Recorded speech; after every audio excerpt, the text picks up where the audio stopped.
Hermanos, bendiciones. Hoy martes 14 de septiembre, lección número 12, el profeta sin descanso, para memorizar. Y no tendré yo piedad de Nínive, aquella gran ciudad donde hay más de 120,000 personas que no saben discernir entre su mano derecha y su mano izquierda, y muchos animales. Jonás 4:11. Amoroso y querido Padre que estás en los cielos, santificado sea tu nombre. Que no seamos renuentes en llevar este mensaje del reino al mundo. Que cumplamos nuestra misión y que dejemos a Dios los resultados. Es en tu nombre que te lo pedimos. Amén. Para hoy, martes, misión cumplida. Leeremos a Jonás, el capítulo 3. Jonás, capítulo 3. Y leeremos desde el versículo 1 en adelante. Capítulo 3. Y fue palabra de Jehová segunda vez a Jonás diciendo: Levántate y ve a Nínive, aquella gran ciudad, y publica en ella el pregón que yo te diré. Y levantóse Jonás y fue a Nínive conforme a la palabra de Jehová. Y era Nínive ciudad sobremanera grande, de 3 días de camino. Y comenzó Jonás a entrar por la ciudad, camino de un día, y pregonaba diciendo: De aquí a 40 días Nínive será destruida. Y los hombres de Nínive creyeron a Dios, y pregonaron ayuno, y vistiéronse de sacos desde el mayor de ellos hasta el menor de ellos. Y llegó el negocio hasta el rey de Nínive, y levantóse de su silla, y echó de sí su vestido, y cubrióse de saco, y se sentó sobre ceniza. E hizo pregonar y anunciar en Nínive, por mandado del rey y de sus grandes, diciendo: Hombres y animales, bueyes y ovejas, no gusten cosa alguna, no se les dé alimento ni beban agua, y que se cubran de saco los hombres y los animales, y clamen a Dios fuertemente, y conviértase cada uno de su mal camino, de la rapiña que está en sus manos. ¿Quién sabe si se volverá y arrepentirá Dios, y se apartará del furor de su ira, y no pereceremos? Y vio Dios lo que hicieron, que se convirtieron de su mal camino, y arrepintióse del mal que había dicho les había de hacer, y no lo hizo. Muy bien, mis hermanos. Hasta aquí la lectura. Nínive. Nínive era una ciudad de 600 kilómetros, mis hermanos. No era cualquier cosa. 600 kilómetros. Recuerden lo que hablamos ayer, de cuán terribles eran sus juicios, cómo ellos maltrataban a los conquistados, cómo le sacaban los ojos, le cortaban la nariz, los oídos. Otras veces cortaban las cabezas y las amontonaban y ponían sus cabezas en las ramas como si fueran árboles de Navidad. Otras veces venía el empalamiento, que le metían la estaca entre las costillas y las vísceras salían. Hermanos, otras veces lo ponían a tomar orina y comer heces fecales. Esa era la tortura y la crueldad de Nínive, o mejor dicho, de los asirios, porque Nínive era la capital. Y Nínive tenía 600 kilómetros. Una ciudad sobremanera grande, cruel. Era tan cruel que el profeta Nahum, describiendo a Nínive, dice el capítulo 3: Ay de la ciudad de sangres, toda llena de mentira y de rapiña, sin apartarse de ella el pillaje. ¿Tú crees que era fácil? Sonido de látigo y estruendo de movimiento de ruedas y caballo atropellador y carro saltador.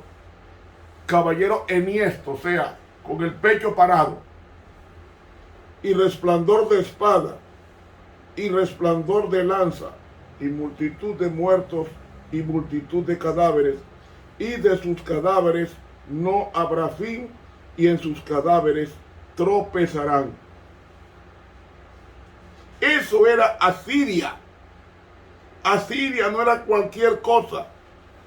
Asiria era algo terrible. Algo terrible.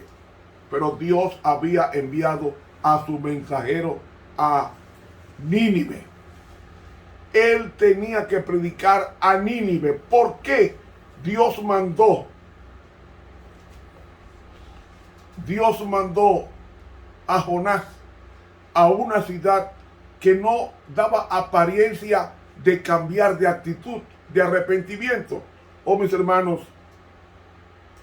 Nínive fue fundada en la orilla fértil del río Tigris después de la dispersión de la Torre de Babel.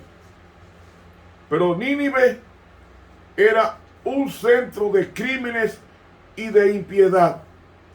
Pero había algo que Jonás no sabía.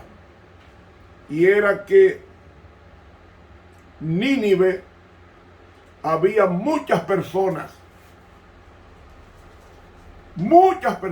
dice el libro Profetas y Reyes, muchas personas que querían cambiar. Y Jonás, el mensaje fue un mensaje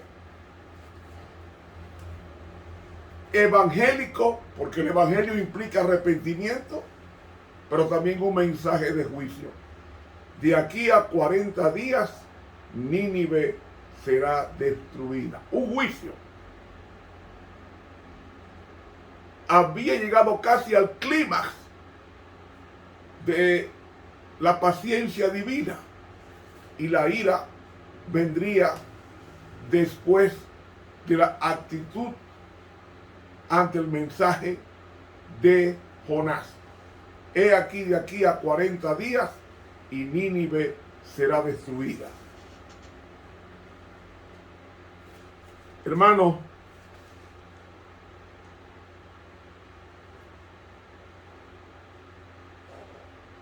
este mensaje llegó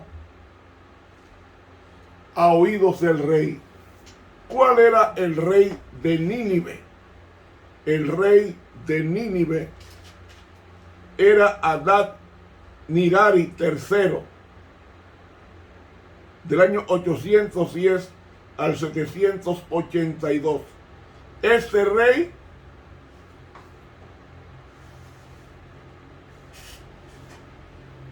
oyó la voz de Dios, lo que no pensaba Jonás, pero él fue a cumplir, sabiendo que esa ciudad no había esperanza, como pasa con muchos de nosotros. Para fulano o para fulana no hay esperanza. Árbol que crece torcido, su rama nunca endereza. Sí, eso es cierto, pero cuando la persona es tocada por Dios, Dios endereza el tronco y las ramas. Amigo, el mensaje no fue dado en vano. Nuestro mensaje no es convertir a la gente. Esa no es nuestra función. Nuestra función es predicar el evangelio. Eso fue lo que dijo Jesús, la gran comisión de Mateo 28, 18 al 20. Id por todo el mundo y predicad el evangelio del reino a toda criatura. Nosotros no podemos convertir a nadie. Es Dios quien convierte a la persona. Nuestra misión es presentar el evangelio con oración y dejar a Dios los resultados al Espíritu Santo. Ese mensaje llegó a oídos del rey Hadad, y mientras el rey y los nobles escuchaban el mensaje, nos dice que ellos se vistieron de luto, de saco, de cilicio, en señal de tristeza.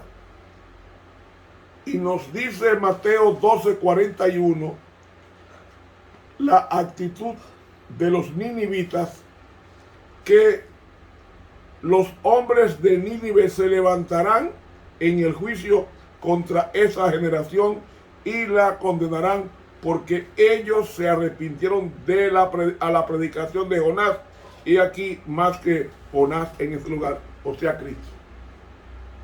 Cristo más que Jonás en este lugar. Ellos se arrepintieron. ¿Qué significa arrepentimiento? Lo que leemos aquí. Dice aquí lo que es arrepentimiento. Se cubrió del saco, versículo 6. Se sentó sobre ceniza en señal de tristeza y contrición. Y no solamente hizo el rey eso, sino que hizo pregonar que nadie pudiera comer ni beber, y dijo: clamen a Dios fuertemente. Tremendo, un rey predicando, pagano. Clamen a Dios fuertemente y conviértase cada uno de su mal camino, de la rapiña que está en sus manos. Una mejor traducción sería de la violencia en sus manos. Y dice: ¿quién sabe si se volverá y arrepentirá Dios y se apartará del furor de su ira y no pereceremos? Y vio Dios lo que hicieron, que se convirtieron de su mal camino. ¿Qué pasó con los ninivitas? Desde el rey hasta el menor se convirtieron de su mal camino. Se convirtieron de su mal camino. ¿Qué es convertirse? Yo lo he ilustrado otras veces. Convertirse es usted ir hacia el sur y volverse hacia el norte. Eso es ese cambio en tu vida. Eso que significa convertirse. Un cambio de 180 grados. No de 360, no. De 180 grados. Tú vas hacia el sur y te devuelves hacia el norte. Eso es arrepentimiento. Dejar de vivir la vida que viviste hacia el sur para vivir la vida que escogiste hacia el norte. Totalmente contrario. Así como el sur está distante del norte, así la vida licenciosa debe estar separada de una vida santa, pura, sin pecado. Esa es la vida, eso es lo que significa arrepentimiento. ¿Por qué sabemos que Judas no se arrepintió? Porque una cosa es arrepentimiento y otra cosa es remordimiento. Judas se ahorcó porque no se arrepintió. ¿Cómo así? No, lo que pasa es que Judas sintió remordimiento de haber entregado sangre inocente, es decir, de haber vendido a Cristo por 30 piezas de plata sin razón. Y el remordimiento lo llevó al suicidio. Pero el arrepentimiento no te lleva al suicidio, te lleva a sentir contrición por tu conducta mala, y entonces buscas a Dios y Dios te da el perdón y la paz, que es el producto de un arrepentimiento sincero, como dice aquí. Y vio Dios lo que hicieron, que se convirtieron de su mal camino. Y Jesús dice en Mateo 12:41 que se arrepintieron. Y aquí me detengo a los hermanos. ¿Está usted arrepentido? Cuando se complace en el pecado, no está arrepentido de ese pecado.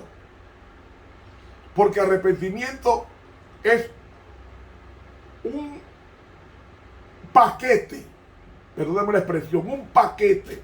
El arrepentimiento implica tristeza por haber hecho algo malo. Segundo paso, confesión a Dios al pecado. Tercer paso, separarme de lo malo que hice o de la cosa mala que hice. Esas tres cosas es arrepentimiento. Usted en el camino a Cristo, búsquelo. Arrepentimiento es usted sentir tristeza por algo malo que hizo. Primero. Segundo, ir a Dios y confesarle ese pecado. Y tercero, apartarse de ese pecado. Como dice bien claro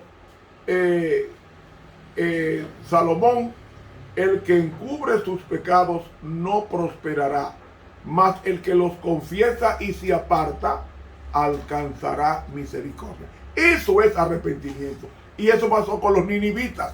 Ellos se arrepintieron, dejaron de ser malos. ¿Y qué dice? Y Dios se arrepintió del mal que había dicho les había de hacer y no lo hizo. Mucho cuidado con pensar que Dios cambia. Dios no cambia. ¿Y por qué usted dice eso si vemos que Dios dijo que iba a destruirla en 40 días y ahora no la destruye? ¿Es que Dios es ambivalente? No. Dios no cambia, dice Malaquías. Yo Jehová no me mudo. Y Hebreos 13 dice que Jesucristo es el mismo ayer, hoy, por los siglos. Dios no cambia. Lo que pasa es que las circunstancias son las que cambian y no Dios. Las circunstancias son las que cambian y no Dios. Por eso, al ver Dios la actitud de contrición, de confesión y de separación del mal, entonces Él renunció al mal que había predicho le haría por vía del profeta Jonás. Hermanos, mucho cuidado con jugar con el pecado. El pecado es una droga. Y dice el Camino a Cristo, la página 40, que una vez que el pecado amortiguó la percepción moral, el que obra mal no discierne los defectos de su carácter, ni entiende la enormidad del mal que ha cometido. Y a menos que ceda al poder convincente del Espíritu Santo, permanecerá parcialmente ciego con respecto a su pecado. Sus confesiones no son sinceras ni provienen del corazón. Cada vez que reconoce su maldad, añade una disculpa de su conducta al declarar que si no hubiese sido por ciertas circunstancias, no habría hecho esto o aquello que se le reprocha. El Camino a Cristo, página 40. El pecado es una droga y el drogadicto no entiende que la droga lo está destruyendo. ¿Sabe qué dice el drogadicto? Ay, hombre, de algo tiene uno que morir, pero cuando llega la muerte, no quiere morir. Pues el pecado es esto, una droga que no te revela, no te enseña lo mal que tú estás. Solamente el Espíritu Santo es el único agente que convence de pecado, de justicia y de juicio. Dijo Jesús en el Evangelio según San Juan, en el capítulo 16. Esta cita no la puedo omitir, es tremenda. El deber nuestro es cumplir nuestra misión. Cumplir nuestra misión. ¿Cuál es nuestra misión? Nuestra misión es la gran comisión evangélica de Mateo 28, que Cristo hizo a su iglesia. Y llegando Jesús les habló diciendo: toda autoridad me fue dada en el cielo y en la tierra. Por tanto, id y doctrinad a todos los gentiles, bautizándolos en el nombre del Padre, del Hijo y del Espíritu Santo, enseñándoles que guarden todas las cosas que os he mandado, y yo estoy con vosotros todos los días hasta el fin del mundo. Esa es la gran comisión, ir por todo el mundo y predicar el Evangelio. El que creyere será bautizado y en consecuencia será salvo. Esa es la gran comisión. Nuestra misión no es convertir a nadie. Nuestra misión es llevar el evangelio y dejarle a Dios los resultados. En el libro Mensajes Selectos, tomo 1, página 446, nos dice la inspiración lo siguiente: no podemos permitirnos descuidar ni un solo rayo de la luz que Dios ha dado. Ser perezosos en nuestra práctica de aquellas cosas que requieren diligencia es cometer un pecado. La pereza es pecado. El agente humano ha de cooperar con Dios y mantener en sujeción aquellas pasiones que debieran ser sometidas. Para lograr esto, debe ser incansable en sus oraciones a Dios y debe obtener siempre la gracia para regir su espíritu, carácter y acciones. Mediante la gracia impartida de Cristo, puede ser capacitado para vencer. Ser vencedor significa más que lo que muchos suponen. El Espíritu de Dios responderá al clamor de cada corazón arrepentido, pues el arrepentimiento es don de Dios y una evidencia de que Cristo atrae al alma hacia Él. Es decir, el arrepentimiento es un regalo de Dios. Nadie se arrepiente por sí mismo, no, señor. El arrepentimiento es un regalo de Dios. Y yo cuando me arrepiento es porque he recibido el regalo de Dios y lo he hecho mío. Sigue diciendo: así como no podemos arrepentirnos del pecado sin Cristo, tampoco podemos ser perdonados sin Cristo. Y sin embargo, es una humillación para el hombre, con su pasión humana y su orgullo, el ir a Jesús directamente, creyendo y confiando en Él para todo lo que necesita. No presente nadie la idea de que el hombre tiene poco o nada que hacer en la gran obra de vencer, pues Dios no hace nada para el hombre sin su cooperación. Dios te da fuerza y tú tienes que poner de tu parte para vencer todas aquellas malas inclinaciones, sean estas heredadas o cultivadas. Los esfuerzos del hombre solo no son nada, sino inutilidad, pero la cooperación con Cristo significa victoria. Por nosotros mismos no tenemos poder para arrepentirnos del pecado. A menos que aceptemos la ayuda divina, no podemos dar el primer paso hacia el Salvador. Mensajes Selectos, tomo 1, página 446 y 447. Hermanos, Jonás cumplió su misión. Dios le mostró que su gracia es para todo el mundo, que no hay persona inalcanzable para Dios. El ejemplo que tengo es Manasés. Manasés, un rey del reino del sur, que gobernó 55 años matando gente inocente. Pero un día Babilonia lo conquistó. ¿Sabe cómo se llevaron a Manasés a Babilonia? A pie, 1500 kilómetros a pie. El rey montado en su carroza y en la mano la cadena. A Manasés le traspasaron la nariz, le pusieron una argolla y lleno de sangre lo fue arrastrando el rey a Manasés a pie hasta llegar a Babilonia, orinado y defecado en el camino. Y cuando lo internaron en la cárcel, allí Manasés pidió perdón a Dios, como hicieron los ninivitas, y Dios perdonó a Manasés y le devolvió el trono. Y Manasés se arrepintió y hoy su nombre está escrito en el libro de la vida. Porque lo que cuenta Dios no es como tú comienzas, sino como tú terminas. Y es tiempo de terminar nuestra vida echando toda vuestra ansiedad sobre Él, porque Él tiene cuidado de nosotros. Entreguémonos a Dios hoy. Entreguémonos a Dios hoy.